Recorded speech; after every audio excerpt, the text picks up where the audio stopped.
ભગવાન શ્રી દ્વારકાધીશની પુણ્યધરા દ્વારકા તીર્થમાં શંકરાચાર્ય શ્રી સદાનંદ સરસ્વતીજીના સાનિધ્ય સાથે દીપ પ્રાગટ્ય સાથે શ્રી મોરારી બાપુના વ્યાસાસને રામકથા માનસ કૃષ્ણ અવતાર પ્રારંભ થયો હતો. કથા પ્રારંભે શ્રી મોરારી બાપુએ કહ્યું કે રામકથાનું મંગલાચરણ એટલે માત્ર મંગળ ઉચ્ચાર નહીં, મંગળ આચરણ નિર્દેશ છે તેમ સમજાયું હતું.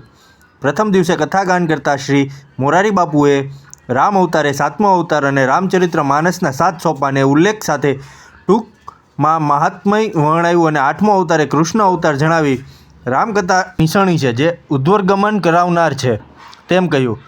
કથાના પ્રારંભે દીપ પ્રાગટ્ય સાથે અને પાઠશાળાના વિદ્યાર્થીઓ દ્વારા મંત્ર ઉચ્ચાર પણ કરવામાં આવ્યા હતા.